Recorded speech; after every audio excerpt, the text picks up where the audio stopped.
Penemuan harta karun berupa emas dan berlian sempat menggegerkan Indonesia di awal 1946 atau setahun setelah Indonesia merdeka. Kisah bermula di pertengahan 1946 saat pasukan Tentara Nasional Indonesia mengamankan daerah perbatasan bernama Cigombong yang sebelumnya pernah ditempati pasukan Jepang. Ketika para tentara mulai mengamankan daerah dan mulai menggali lahan, tanpa sengaja mereka menemukan peti super besar.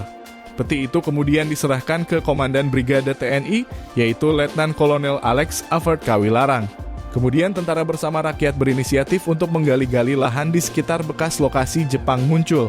Mereka berharap bisa mendapat senjata buat melawan pasukan Belanda. Sayangnya, alih-alih mendapat senjata, mereka malah menemukan bom yang tak lama meledak dan melukai TNI. Namun suatu waktu Kawilarang didatangi tentara bernama Sersan Mayor Sidik yang menemui guci besar.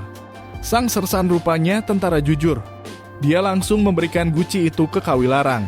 Padahal jika gelap mata bisa saja Sidik membawa guci ke penadah supaya bisa mendapat uang banyak.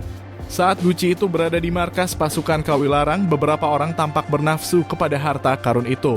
Kawilarang yang kesal lalu ambil 2 peti granat. "Bapak-bapak mau berjuang lagi?" "Ini untuk berjuang," kata Kawilarang kepada mereka sambil menyerahkan 2 peti granat. Ketika orang yang bernafsu pada harta karun itu masih terlihat penasaran, Kawilarang sekali lagi bicara berharap agar orang yang bernafsu itu cepat pergi. "Ini untuk berjuang," tegas Kawilarang. Soal harta karun itu Kawilarang juga tidak berniat memilikinya. Dia sempat menulis surat kepada Residen Bogor Morjani mengenai harta dalam guci itu. Menurut Kawilarang, harta itu seharusnya berada menjadi urusan pejabat Kementerian Dalam Negeri seperti residen yang ada di Bogor. Namun residen bukannya menerima dan malah bilang kepada Kawilarang, "Oh, jangan kepada saya. Kirimkan saja kepada Kementerian Dalam Negeri." Maksudnya kepada pejabat tinggi Kementerian Dalam Negeri di pusat. Demi keamanan harta itu, Kawilarang segera memerintahkan kepada Letnan Gojali untuk menyerahkan harta penemuan Sidik itu ke pemerintah pusat RI yang berada di Yogyakarta. Emas dan berlian itu sampai ke Yogyakarta dalam keadaan utuh. Di Yogyakarta, emas itu diserahkan kepada Mr. Sumarman, Sekretaris Kementerian Dalam Negeri. Nilai emas itu menurut majalah Express 29 September 1972 hampir mencapai 6 miliar rupiah.